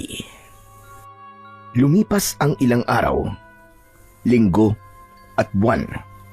Medyo nakakabawi na kami sa makapanindig balahibong pangyayari sa buhay namin ni tatay na naranasan namin sa Mindanao, sa lugar ng Tita Delia, dahil sa mga aswang na berbalang na inakala ko nun na hindi totoo, ngunit kasama pala nating nabubuhay sa mundo. Tahimik na ang buhay namin at normal na ulit na lumilipas ang mga araw at pilit na kinakalimutan ang karanasan namin sa mga berbalang. Si tatay naman, alam ko na natakot din siya sa pangyayaring yun. Pero bukod doon, alam kong nasaktan siya sa ginawang panloloko sa kanya ni Tita Delia at nadamay pa nga ako na muntik na naming ikapahamak na mag-ama. Pero nakikita ko siyang lumalaban at pilit na kinakalimutan ang nakaraan. Sinabi ko sa kanya na maaari siyang humanap muli ng babaeng iibigin para tuluyang maghilom ang sugatan niyang puso at tuluyan ng makalimutan ang masalimuot niyang relasyon kay Tita Delia. Pero sinabi niya sa akin na hindi pa daw nakahanda ang puso niya na umibig muli dahil nadala na raw siya. Bagkus ay magko-concentrate na lamang daw siya sa akin para mas matutukan niya ang pagpapalaki sa akin at mapuno ang mga pagkukulang niya bilang ama na nawala nang maging sila ni Tita Delia. Pero sinabi niya sa akin na hindi niya tuluyang isinasarado ang puso niya at hahayaan na lamang daw ang pagkakataon na dumating ang tamang babae na makakasama at mamahalin siya ng totoo na walang halong panluloko at pagpapanggap. Kapag bakasyon ay pumupunta at nagbabakasyon kami ni tatay sa Mindanao upang bisitahin si Rebin, ang batang nagligtas sa amin at pinagkakautangan namin ng aming buhay. Wala kaming nararamdaman na takot dahil alam naming ligtas na ang lugar na yon at wala ng mga berbalang o ibang elemento ng dilim na namiminsala doon. Nagdadala kami ng mga pasalubong. May mga damit, pantalon, sapatos na pambasketball, mga laruan at iba't ibang mga grocery items tulad ng mga delata, mga instant noodles at sinamahan na rin namin ng request ni Rebin na chocolate na Toblerone. Binilan din siya ni tatay ng cellphone para kahit nasa Maynila kami ay may contact pa rin kami sa kanya. Tinuruan ko siya sa paggamit nun at mabilis naman siyang natuto. At inalok pa nga siya ni tatay na kung gusto nito ay sumama na siya sa amin sa Maynila at doon na manirahan. Ngunit tumanggi ito. Hindi daw niya kayang iwan ang lugar na yon dahil wala na raw magtatanggol sa mga tao kung aalis siya at doon na maninirahan sa Maynila kung sakali mang may sasalakay muli na mga aswang sa lugar na yon. Naintindihan naman namin ni tatay ang pasya ni Rebin at ang ginawa na lang ni tatay ay sinabihan si Rebin na kung gusto nitong mag-aral muli ay tutulungan siyang i-enroll sa malapit na eskwelahan at si tatay na ang bahala sa baon nito araw-araw at sa mga kakailanganing gamit sa eskwelahan. Iiwanan niya ito ng pera at papadalahan buwan-buwan ng panggastos. Sa una ay nagdadalawang isip pa si Rebin dahil para itong nahihiya, pero pinilit namin ito ni tatay na pumayag dahil para man lang doon ay makabawi kami sa kabutihang ipinakita niya sa amin Ngunit sinabi nito na hindi siya nanghihingi ng kapalit sa kanyang ginawa. Pero sinabi naming tanggapin na niya para sa kanyang kinabukasan at kusang loob na ibinibigay ni tatay ang tulong na yon sa kanya at labis ni tatay ikatutuwa kung papayag siya. Sa huli, pumayag na rin si Rebin na muling magbalik sa pag-aaral. Sabi nga sa John chapter 4 verse 9 to 10, ganito ipinakita ng Diyos ang kanyang pag-ibig sa atin. Isinugo niya sa sanlibutan ang kanyang kaisa-isang anak upang tayo ay magkaroon ng buhay sa pamamagitan niya. Ito ang pag-ibig. Hindi tayo ang umibig sa Diyos, kundi siya ang umibig sa atin. Ipinapakita ng talatang yon ang pagmamahal ng Diyos ay hindi haka-haka, kundi pinatunayan sa pamamagitan ni Hesukristo. At sabi rin sa John chapter 10 verse 28, binibigyan ko sila ng buhay na walang hanggan.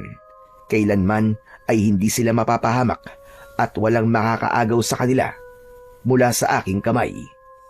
Pinatutunayan nito na ang mga anak ng Diyos ay nasa kanyang pag-iingat at seguridad.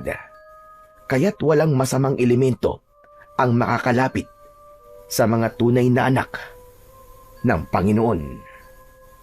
Ang Diyos ay mapagmahal na Ama, at ang sino mang lalapit at magtitiwala sa Kanya ay di niya pababayaan. Ang Kanyang pag-ibig ay may kasamang pag-iingat, proteksyon at katiyakan ng buhay na higit pa sa kahit na anong anting-anting na pamproteksyon laban sa mga aswang. Kaya't lalo nating palawigin ang pagtawag at pananampalataya natin sa Poong May Kapal, dahil ang kanyang proteksyon at pagmamahal sa atin ay wagas at walang hangganan.